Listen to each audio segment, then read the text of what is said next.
Hey, I'm Rachel. This is my channel, Rachel Jane Wellness. So if you're here looking for some wellness tips, any videos covering any type of wellness, follow along, subscribe. I think there's a subscribe button on one corner of your screen, and I would love to have you join me on this journey so we can grow together. I am talking about elderberry syrup in today's video because it is the cold and flu season and a lot of people are looking for natural remedies. So elderberry syrup will not cure you, but it will help you and help support your immune system as you're fighting off whatever you're dealing with. So it is loaded with vitamins A, B, and C. It actually has more vitamin C in it than oranges. So if you're trying to up your vitamin C, elderberry syrup is a good way to go. It also is loaded with antioxidants, so it's not going to be bad for you in any way. It's going to get rid of the free radicals in your system and just help you eliminate things that don't need to be present in your body.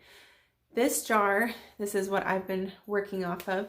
I got it at a local wellness shop, so if you are looking for elderberry syrup, you want to look for a syrup that is made by a company that you trust and has all natural ingredients in it. So if you see anything about like high fructose corn syrup added to it or an excessive amount of sugar, steer clear because that's not necessary. So this one just has elderberries, ginger, clove, cinnamon, raw local honey, and apple cider vinegar. So it's very pure.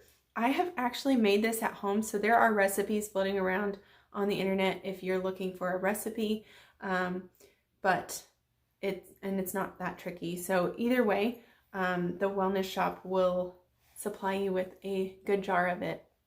These are grown in the States. You can eat the raw elderberries, but they are not tasteful, and a lot of people report like it kind of upsets their stomach and is not worth doing.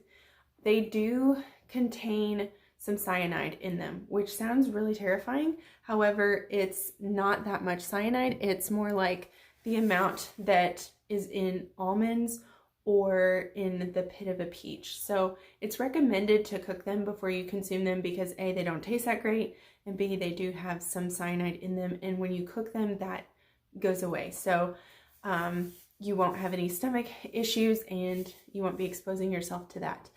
I think that's it. So if you have used elderberry syrup in the past, comment below how that helped you and how that worked for you. It varies based on the individual how much you should be consuming, but if I'm fighting off a cold, I will up the quantity and consume about 4 tablespoons a day spread out by tablespoons. So 4 1 tablespoon servings per day. And that will help my body fight off whatever is ailing it. I hope you're having a great day and feel better.